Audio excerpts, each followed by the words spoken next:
a este segundo encuentro y a todos los que se vayan adicionando a este segundo encuentro sincrónico. En la clase de hoy vamos a abordar lo que es el derecho procesal internacional. En este sentido, tenemos que comenzar definiendo lo que es esta disciplina. Tenemos que decir que es aquella rama del derecho internacional privado que regula lo relativo a la ley aplicable al proceso, lo relativo a la competencia, por supuesto, internacional, a la cooperación con relación a la evacuación y el traslado de las pruebas, a la cooperación que tiene que haber entre los países y, por supuesto, todo lo que concierne a la eficacia y ejecución de las sentencias y laudos extranjeros. De esta breve definición, nosotros podemos extraer cuál es el contenido esencial del derecho procesal internacional. Si tenemos entonces que el primer contenido de este derecho será la jurisdicción y la competencia internacional. En segundo lugar, vamos a tener lo relativo a las formas procesales.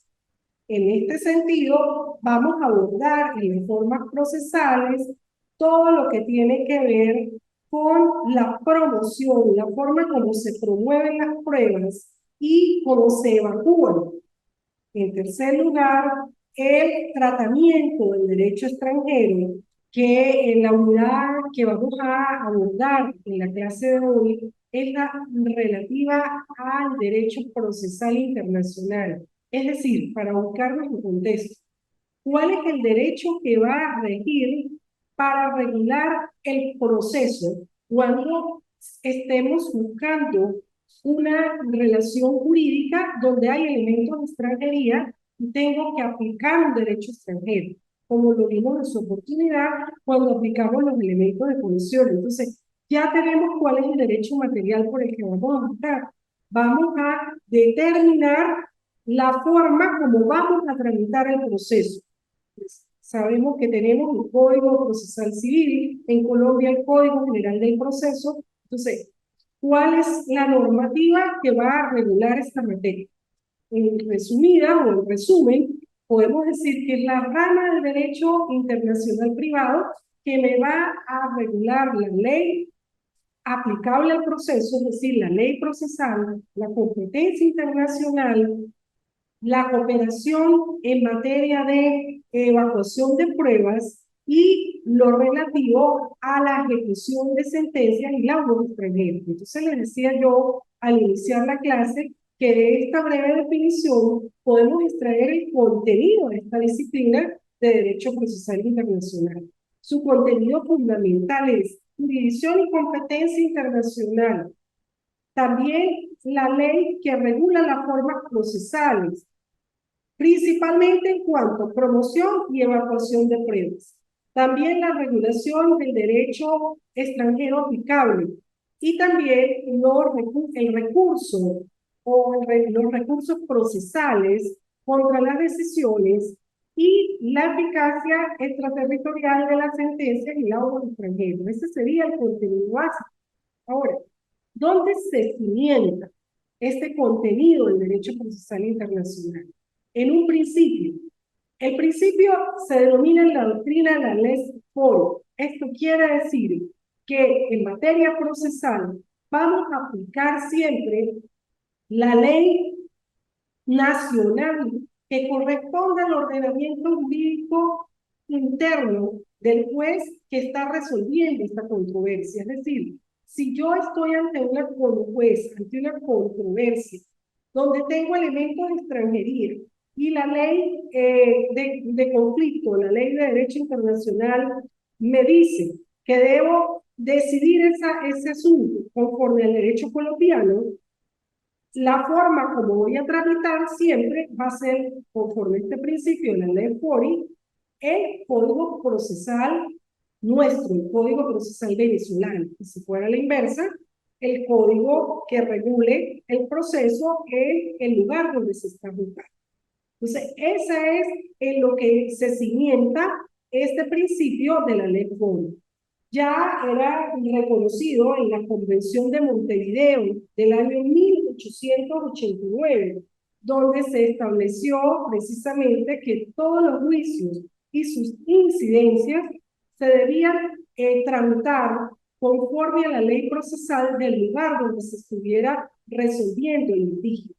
También lo recogió el Código de Bustamante en el artículo 314, donde señaló expresamente que la ley de cada estado contratante determina la competencia de los tribunales, la forma como se organiza, cómo se tramita el proceso, los recursos contra las decisiones y la ejecución de las sentencias.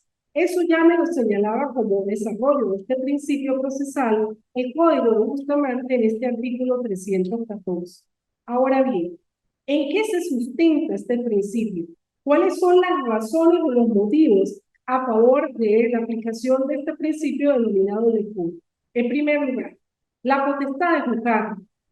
El ejercicio de la función jurisdiccional y su desarrollo es una actividad que es competencia exclusiva de cada uno de los estados. En segundo lugar, sería imposible aplicar la ley procesal extranjera porque nos pudiéramos encontrar como jueces de acuerdo a la ley extranjera, órganos jurisdiccionales que sean inexistentes en el derecho interno. Entonces, no pudiéramos darle continuidad al proceso aplicando esta ley procesal extranjera. Su verdadera cimiento descansa en el derecho procesal internacional de la aplicación de la ley FORI en el orden internacional, que es el debido proceso, en el orden público internacional. Y por último, en que lo esencial de la aplicación se encuentra en la existencia, como sabemos, de la mutabilidad de las formas procesales. Aun cuando puedan haber muchas similitudes, las formas procesales van a variar de conformidad con el ordenamiento jurídico interno. No es lo mismo como yo puedo promover aquí una prueba, aunque se parezca bastante la forma de traerlo al proceso, a como se haga conforme al Código General del Proceso en Colombia o como se haga en Ecuador o en cualquier otro ordenamiento jurídico. Entonces, esta mutabilidad de las formas procesales, de la manera como se regula el proceso, fíjense que en Venezuela, en materia civil, nosotros todavía tenemos un proceso eminentemente escrito, mientras que en otros ordenamientos jurídicos ya este proceso se regula por audiencias. Entonces habría una diferencia fundamental aquí en cuanto a las formas procesales y por eso es que coge mayor rigor o mayor vigencia la necesidad de aplicar la ley procesal de la legislación donde se esté juzgando, del lugar donde se esté juzgando. En este sentido, destaca, como ya lo dije, en los tratados de Montevideo, donde se estableció que el derecho procesal del país, del Estado, donde se esté juzgando esa controversia, es conforme al cual se van a promover y a evaluar las pruebas. Pero en lo relativo a la admisión, cuando nos vamos a pronunciar si una prueba es admisible o no para el proceso, o cuando vamos a valorar ya la sentencia, esas reglas para la admisión o para la valoración de las pruebas en la decisión, sí se va a regir por el ordenamiento jurídico extranjero que resultó aplicable a esa decisión conforme a la norma de conflicto que me la señaló el derecho internacional. También tenemos otros aspectos que me regula la Convención de Montevideo, lo que es la capacidad de las partes para ir al proceso. La capacidad de las partes la voy a regular por el derecho material que resultó aplicable, el derecho extranjero. Voy a evaluar si en el ordenamiento que me resultó aplicable, por ejemplo, en el colombiano, a qué edad la parte tiene capacidad de goce y obrar, ¿no? En cambio, la capacidad de postulación, es decir, la capacidad del abogado para poder litigar y ejercer en el proceso, en juicio, la voy a regular por la ley es decir, por la ley procesal interna. También la manera como se otorgan los poderes en el proceso, que en el caso venezolano le decimos los poderes apurados, que son aquellos que son conferidos durante el juicio a través de una diligencia. En este caso, vamos a regular la forma del otorgamiento de ese poder dado el proceso por las partes de conformidad con la ley procesal interna, la ley procesal territorial, de donde se esté juzgando. Y en materia de presunciones hominis, que como sabemos son aquellas que podemos establecer los jueces al momento de juzgar, sobre todo en materias relativas como la simulación, donde tenemos que fundamentar nuestra decisión en estas presunciones que nos permiten establecerlas a través de los hechos que sí quedaron demostrados en el proceso con el juzgado o el acervo probatorio, establecer estas presunciones que siempre y cuando sean graves, concordantes y coincidentes para llegar a la verdad. En este caso, esa materia relativa a las presunciones la voy a determinar o la voy a regular conforme al ordenamiento jurídico extranjero que me está sirviendo para resolver esa controversia conforme a la norma de conflicto. Ahora bien, hay unas excepciones a la aplicación de esta ley FORI o la ley procesal del Estado donde se esté juzgando. Y es la llamada primero inmunidad de la jurisdicción. ¿Cuándo encuentro yo inmunidad de la jurisdicción? En varios supuestos que se han regulado en el derecho procesal internacional. Cuando uno de los estados es parte de esa controversia y yo como juez local, como juez territorial, no puedo buscar a un estado cuando esté actuando, o sea, en esa relación jurídica, lo haga conforme al poder soberano que tiene, es decir, como una persona de derecho internacional público, como un estado soberano.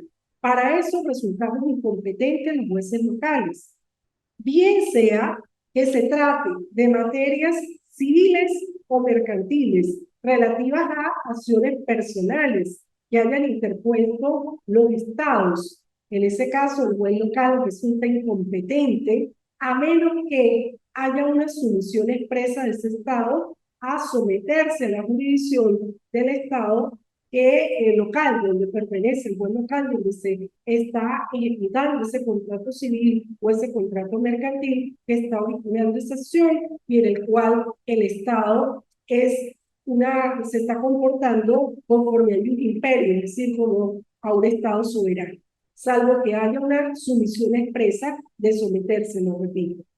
También somos incompetentes los jueces locales para juzgar aquellas relaciones que devengan de acciones reales, es decir, de aquellas que tienen que ver con los bienes inmuebles. En este caso, no puede haber sumisión del Estado cuando la ley que regula, la ley donde está el bien ubicado, expresamente lo prohíbe.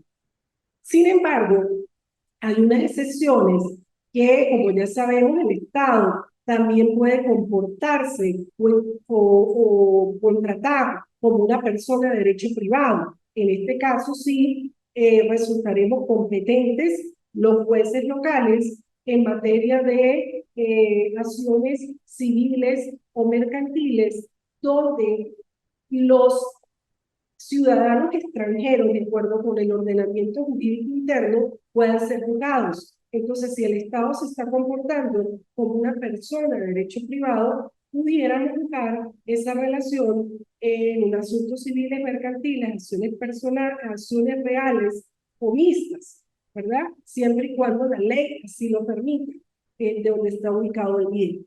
Y también hay otra excepción a la que le he comentado de cuando el Estado se comporta contratando como una persona de un Estado soberano, que es la que me ha establecido la Convención sobre Relaciones Diplomáticas y Consulares, que fue firmada en el año 1961-1963. En esta convención, a la que pertenece una gran cantidad de países, que ustedes pueden revisar en internet, esta convención fue suscrita y conforme a ella, los agentes diplomáticos en sus sedes consulares están protegidos por esta inmunidad, en el sentido de que no van a ser sometidos en lo que tiene que ver con acciones penales, civiles y administrativas que guarden relación directa con el ejercicio de sus funciones diplomáticas o consulares. Ahora bien, cuando ese agente diplomático está involucrado en una relación jurídica que nada tiene que ver con el ejercicio de sus competencias como diplomático, sino que se vincula como una persona natural que contrata de acuerdo, fuera de las competencias que tiene atribuidas, en este sentido, sí se va a someter a la regulación, o cuando él mismo voluntariamente quien demanda. En este sentido, se supone que si actúa como demandante, se ha sometido voluntariamente a la jurisdicción de ese Estado. Pero en principio, ellos no pueden ser juzgados en el ejercicio de sus funciones diplomáticas y consulares en el Estado donde los jueces son incompetentes para juzgar esas situaciones, y también los jueces locales, por supuesto, no pueden ser ejecutados decisiones en contra de ellos ni medidas que devengan de sus funciones propias como diplomáticos y como funciones consulares. Bien, también tenemos dentro de este tema un aspecto muy importante que es el relativo a la condición jurídica de los extranjeros. Para nosotros tratar o abordar el tema de la condición jurídica de los extranjeros es necesario partir de la definición de lo que es extranjero. Extranjero es todo individuo que se encuentra en el territorio de un Estado del cual no es nacional. Eso es lo que entendemos por extranjero. Hay que señalar que a medida que ha evolucionado la regulación del derecho internacional privado y la celebración de todas las convenciones que se han producido al respecto, el derecho comparado ha estudiado el tratamiento que se le da a los extranjeros, enfocándolos en tres visiones. Primero, la que habla del tratamiento igualitario.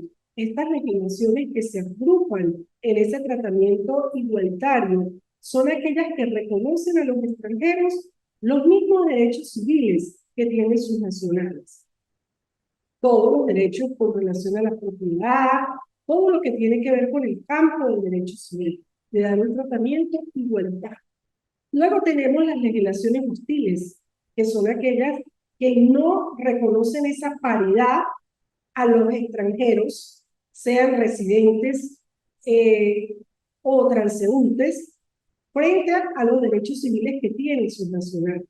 Un ejemplo de esto es el derecho angloamericano, donde, como sabemos, en Estados Unidos, cada uno de los estados que conforman esa unión pueden legislar, decíamos que es el llamado derecho interterritorial.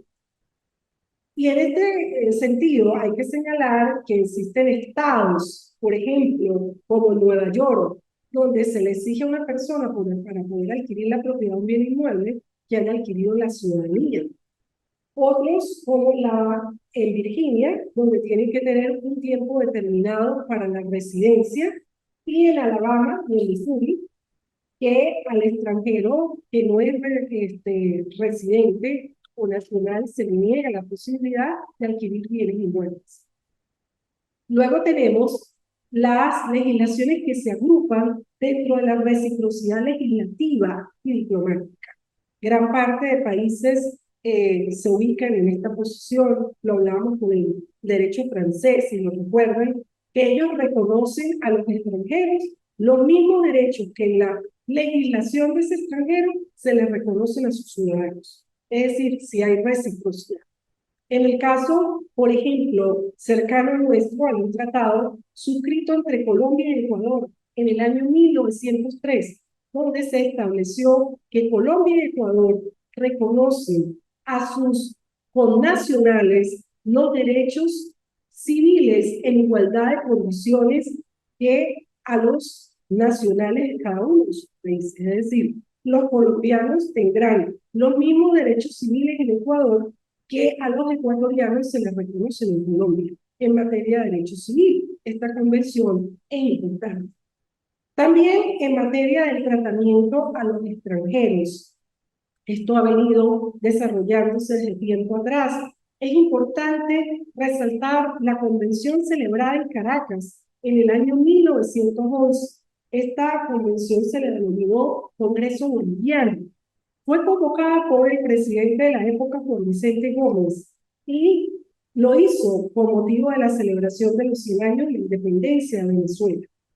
A esta convención acudieron los países que fueron libertados por Simón Bolívar: Ecuador, Bolivia, Perú, Colombia y por supuesto Venezuela, que la organizó. Y de ese Congreso boliviano, salieron acuerdos importantes, sobre todo en cuanto a el reconocimiento de los títulos académicos en los países que formaron parte de esa convención para los profesionales, y también en materia de patentes de industria y comercio. Entonces, en ese sentido se produjeron tratados importantes que fueron suscritos por estos 5 países. También destaca que el 20 de febrero de 1928 se firmó una convención entre una gran cantidad de países de Latinoamérica para regular el tratamiento que debe darse a los extranjeros. Hay algunos aspectos fundamentales que destacan de esta convención. En primer lugar, que los estados contratantes de esta convención son los que van a establecer en su derecho interno las reglas que permiten el ingreso de los extranjeros a su país. ¿Cómo pueden ingresar? Esto es competencia del derecho interno. En segundo lugar, se estableció que los extranjeros están sujetos, al igual que los nacionales, a la jurisdicción de ese país. Venezuela lo reconoce. Ya vamos a ver más adelante cómo, cuando se consagra la tutela judicial efectiva del 26 de nuestra Constitución, se dice: toda persona tiene derecho a acceder a los órganos de administración de justicia, es decir, indistintamente de si es nacional o si es extranjero, con, por supuesto, las limitaciones que sean establecidas en la Convención. En tercer lugar, se prohibió que a los extranjeros se les exija el cumplimiento del servicio militar obligatorio. Esa convención se pautó eso allí expresamente. Y también se dispuso que los extranjeros deben sufragar las contribuciones e impuestos que se le establezcan a los nacionales, siempre y cuando haya equiparidad, es decir, no hay un trato discriminatorio por el hecho de ser extranjero, de que se le abuse, se le coloque un impuesto o una contribución superior que no haya sido exigida a los nacionales. También se estableció la potestad que tienen los estados contratantes para expulsar, cuando por razones de seguridad nacional lo consideren conveniente, a los extranjeros residentes o transeúntes. Y la obligación de los estados de origen a los cuales pertenezcan estos extranjeros que han sido expulsados de un territorio determinado, de recibirlos nuevamente dentro del estado. También se estableció que se le reconocen la igualdad en cuanto a las garantías de los derechos civiles a los extranjeros, igual que a los nacionales. Y por último, se les prohibió a los extranjeros inmiscuirse en los asuntos o en las actividades políticas que, conforme a las constituciones políticas de los estados, estén reservadas exclusivamente a los nacionales. Entonces, esa convención sentó principios muy importantes en cuanto al tratamiento a los extranjeros. Tenemos que señalar en este sentido que en la mayoría de las constituciones políticas se les limita a los extranjeros la posibilidad de ejercer cargos de elección, sobre todo para ser presidente, para ser gobernador y para ejercer cargos de magistratura, por ejemplo, para ser magistrados o jueces. Deben ser nacionales. Sin embargo, se les reconoce la igualdad o la paridad en cuanto a los derechos civiles. Hay esa diferenciación en cuanto a los derechos políticos, para los requisitos para ser magistrado, para ser diputado, a la asamblea legislativa o al parlamento, como se le llamen en algunos países, en el caso nuestro la Asamblea Nacional, para ser juez, para ser presidente, para ser gobernador. pero en cuanto al goce y disfrute de los derechos civiles, se le reconocen al igual que a los extranjeros. Fíjense, algunos ejemplos nosotros podemos verlos en materia civil. En el Código Civil nuestro, en el artículo 36, está consagrada, si me permite leer, la norma relativa a la caución de arraigo que se le exige a los que no son venezolanos. Dice: el demandante no domiciliado en Venezuela debe afianzar el pago de lo que pudiera ser juzgado y sentenciado, a no ser que posea en el país bienes en cantidad suficiente y salvo lo que dispongan leyes especiales. Es la llamada caución de arraigo, que está establecida también expresamente en el Código de Bustamante, en el artículo 383. Fíjense, esta caución de arraigo tiene en el caso nuestro una excepción, y en esa excepción está previsto en el Código de Comercio nuestro, en el artículo 1102, cuando señala que en materia comercial, es decir, en materia de sociedades mercantiles, de actos de comercio, no está obligado el demandante no domiciliado en Venezuela a afianzar el pago de lo que fuere juzgado y sentenciado. Entonces, si fuera una empresa, una sociedad mercantil, en este caso, no está obligado a prestar esa fianza. Si nosotros revisamos la Constitución política nuestra, la Constitución del 99, vamos a encontrar, como ya lo señalábamos, el 26, que cuando regula la tutela judicial efectiva, le concede ese derecho a toda persona, sea nacional o extranjero, de acudir a un tribunal, de presentar su demanda, su pretensión, de que sea tramitada conforme al debido proceso y que obtenga una sentencia que sea ejecutable en sus propios términos. Y el debido proceso que está establecido en el caso nuestro, en el 49, como una garantía constitucional, el derecho de la defensa, el derecho a ser juzgado por su juez natural, el derecho a recurrir del fallo, el derecho a promover pruebas, que está dispuesto en el artículo 49, es aplicable tanto a nacionales como a extranjeros sin discriminación alguna, tal como lo señala el mismo artículo 49. Dice: el debido proceso se aplicará a todas las actuaciones judiciales y administrativas. Entonces, son derechos inviolables en todo estado y grado del proceso, la defensa y asistencia jurídica. Y habla siempre, el constituyente siempre hace relación a toda persona tiene derecho, toda persona se presume inocente, toda persona tiene derecho a ser oído. Entonces, ninguna persona puede ser obligada a confesarse culpable. Aquí no hay diferenciación ninguna para lo que es este derecho. Si nosotros nos vamos al derecho de petición que está establecido en nuestra Constitución política en el artículo 51, también hace referencia a toda persona, no discrimina este derecho de petición entre nacionales y extranjeros. Dice: toda persona tiene derecho de representar o dirigir peticiones ante cualquier autoridad, persona nacional o extranjera. El derecho de asociación: toda persona tiene derecho a asociarse con fines lícitos. El derecho de reunión pública. Entonces, todo esto lo que tiene que ver contra la protección contra la delincuencia, el derecho a la protección de sus datos, el derecho al libre tránsito, todas estas garantías son respetadas igualmente en la mayoría de los ordenamientos jurídicos. Hay un trato igualitario sin ningún tipo de discriminación para los ciudadanos con relación a los extranjeros. Entonces, tenemos problemas de luz, estamos funcionando con la planta.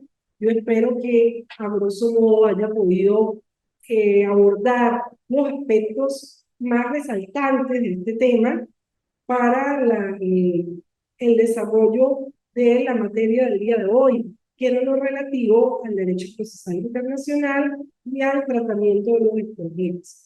Importante que nos quede como conclusión, ya para cerrar, como premisa: siempre que como juez esté buscando una situación donde, porque haya un elemento de extranjería relativo a la ejecución del contrato, el lugar de la celebración del contrato, que involucre elementos extranjeros, que conforme a la norma de conflicto, que es la norma de derecho internacional privado, me diga, usted debe juzgar esta acción de cumplimiento del contrato de conformidad con el derecho colombiano, porque es la norma aplicable, porque es el lugar de ejecución del contrato. En este caso, esa demanda que se instauró en cuanto a las formas procesales, en cuanto a la forma de presentar la demanda, en cuanto a los lazos procesales, a la manera como se va a tramitar ese juicio, siempre se va a regir por la ley procesal interna. Este es el principio que yo les acabo de explicar hoy. Todo lo relativo a lo que es la promoción de las pruebas, cómo las traigo al proceso y cómo las evacúo, cómo puedo promover la prueba testimonial, la prueba documental, la exhibición, se regirá por el derecho procesal interno del lugar donde se esté buscando. Pero cuando el juez se va a pronunciar sobre qué pruebas de las promovidas son admisibles, tendrá que ir al derecho extranjero por el cual va a juzgar la controversia. Cuando va a evaluar en la sentencia las pruebas, va a valorar para establecer las conclusiones del acervo probatorio, tendrá que hacer esta actividad conforme al derecho extranjero por el cual está buscando la relación jurídica material. Ya lo decía yo, la capacidad de las partes para actuar en el proceso también la va a tener que regular por el derecho extranjero por el cual está resolviendo la controversia. Igual va a ser para el establecimiento de las presunciones homines y, en definitiva, para fundamentar la sentencia que resuelva la controversia, por supuesto, que va a hacerlo conforme al derecho material, al derecho extranjero que resultó competente para decidir ese asunto. Pero todo lo relativo, viste la sentencia, el recurso de apelación, tiene casación, ¿qué recurso puedo interponer? Todos los recursos que ofrezca el ordenamiento jurídico interno para impugnar esa decisión, yo los puedo hacer valer porque en materia de recursos de impugnación, de mecanismo de impugnación, siempre voy a aplicar la norma de derecho procesal interno. También, si yo voy a hacer valer los respetos, esa sentencia que dicté, los tengo que ejecutar en otro país.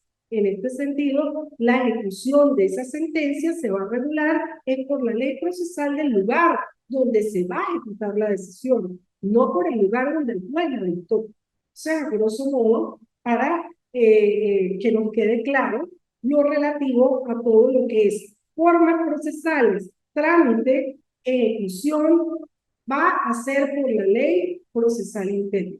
No, lo que estaba comentando es eso, que precisamente hemos venido leyendo mucho estos días con respecto a la aplicación del derecho internacional privado. eh, y si nos vamos a la parte objetiva como tal, no es difícil estar claro cuál sería el aplicable en cada controversia. El problema es como cuando se ve subjetivo que todas las partes quieren aplicar el derecho que más les favorece desde su punto de vista, ¿no? Pero realmente como punto objetivo es bastante claro cuál debería primar sobre cuál y cuál sería el ordenamiento total.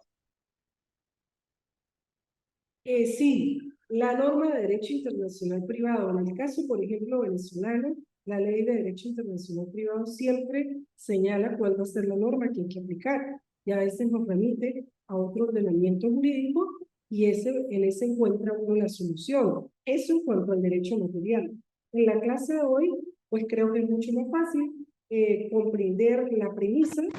Siempre vamos a aplicar en materia procesal la ley FORIA, es decir, la ley del territorio donde esté ubicado el juez que está ejerciendo la actividad jurisdiccional.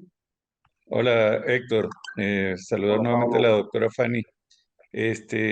No, muy clara todo lo que fue la ponencia con respecto a los puntos específicos de la determinación en cuanto a la jurisdicción, a la parte procesal, el tema probatorio, el tema de la ejecución de la decisión, el tema de la capacidad. Bastante claro me quedó. Y por supuesto, al estar acá en Ecuador y conocer las dos normas, obviamente todo lo que dice la doctora cuando lo vemos en la realidad es bastante, tampoco es tan fácil, ¿no? Es bastante complicado. Imaginen el tema acá del Código Orgánico General de Procesos del 2016, donde, como decía la doctora, es por audiencias, no el tema probatorio. Y tenemos, por ejemplo, un procedimiento ordinario con una audiencia preliminar, una audiencia de juicio, y en la preliminar solamente anunciamos y luego en la de juicio ni siquiera se utiliza el término de evacuación acá, sino la práctica de la prueba. Sí es coincidente con los convenios y tratados que estábamos hablando hoy, de a quién le corresponde, cuál es la prueba, cómo anunciarla. Pero en el tema de la valoración, por ejemplo, acá, difícilmente veo que le reconocen esta parte del derecho internacional privado y los litigantes ni siquiera le hacen valer, ni siquiera les fundamentan en ello. Y termina el juez valorando todo, pero todos los casos indistintamente de la materia que sea, aplicando la ley de acá procesal al Código Orgánico General de Procesos. Es algo que quería hacer como reflexión y que obviamente, pues, en cierta forma dependería mucho de la estrategia del litigante, mucho de la estrategia de que quien está haciendo valer los derechos de la persona, en este caso extranjera, atendiendo a estos elementos de extranjería, como vimos en la primera clase, eh, pues depende mucho de ello y lamentablemente creo que la capacidad de los litigantes siempre se centra al tema del ordenamiento que conocen, del ordenamiento interno, y es una falencia, no solo para el litigante, sino por supuesto en los derechos fundamentales de la parte interesada. Era simplemente ese comentario y muchísimas gracias, doctora, por esta clase. Sí, usted tiene la razón. Además de que, como yo lo decía, más en pasada mi experiencia en la actividad jurisdiccional, pues los jueces no, a veces no alcanzamos a conocer todo el derecho interno por la cantidad de leyes que se producen, por lo menos en el caso venezolano.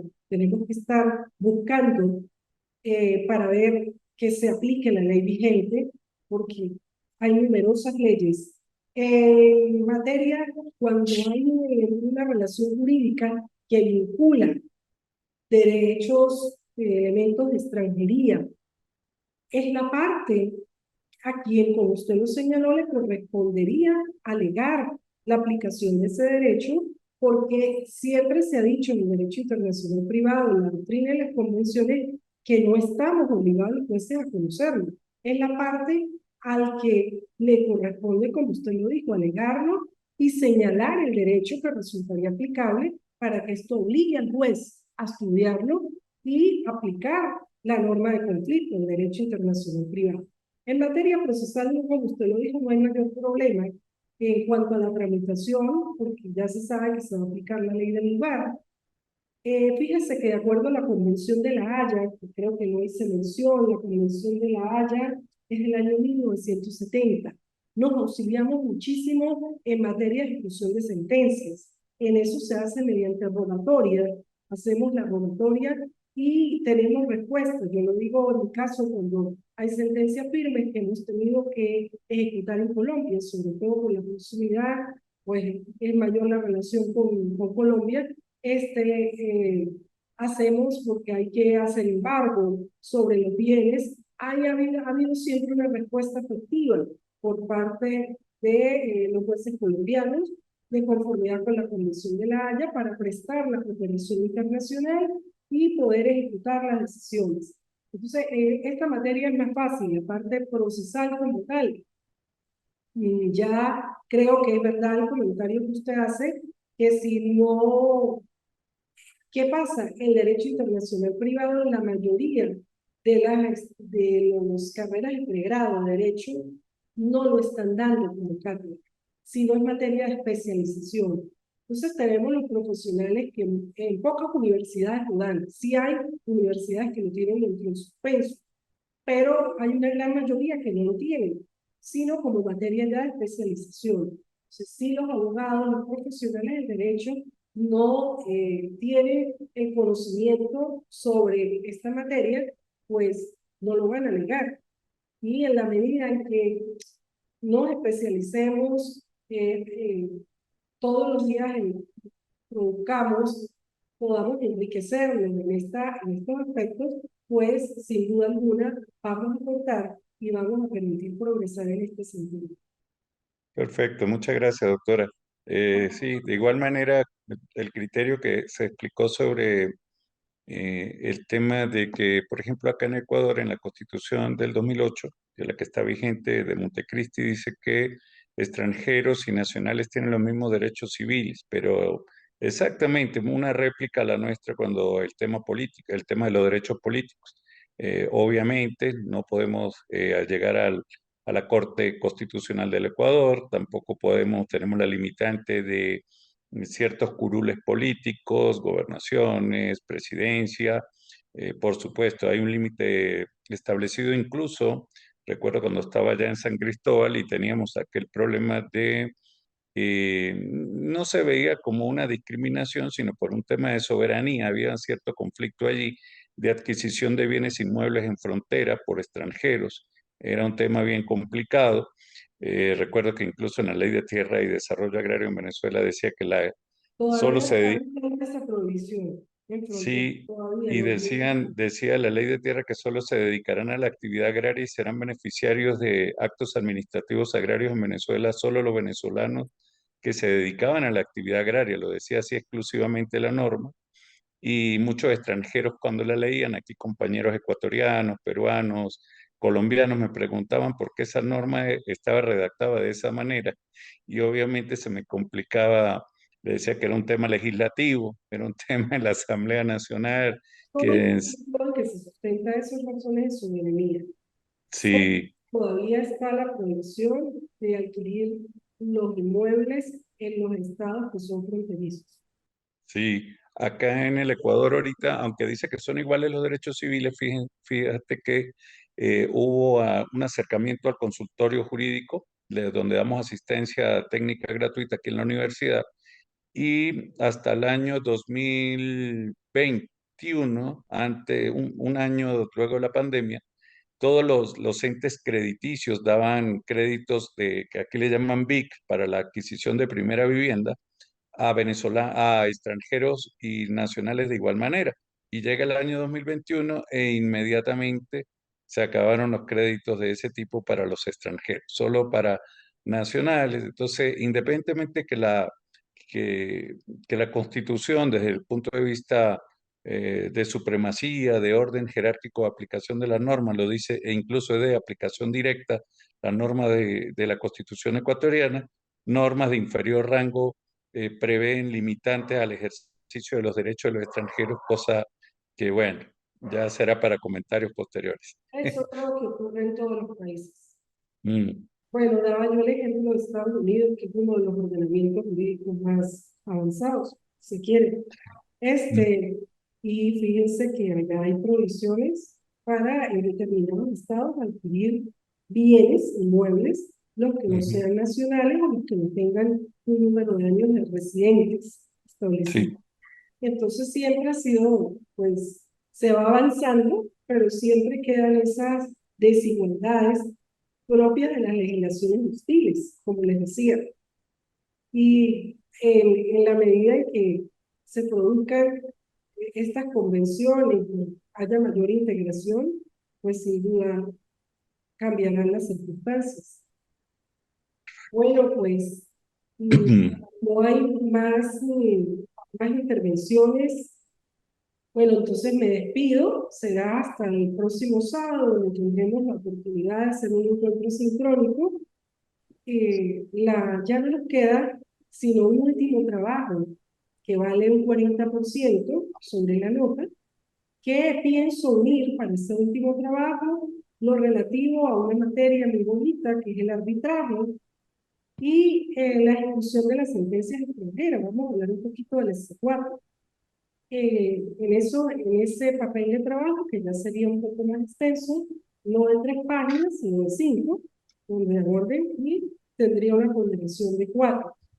Yo crearé la tarea esa sería la última, ya tendrán más espacio de tiempo para hacerla, para que puedan profundizar, y mandaré como siempre las separatas de la doctrina para que les sirva como apoyo para el desarrollo tanto de esta temática que hemos tratado hoy como de las que nos faltan. Lo mandaré por el grupo de WhatsApp y estamos, pues, a través de ese mecanismo también podemos estar en contacto. Muchas gracias por su atención, les deseo un bonito fin de semana.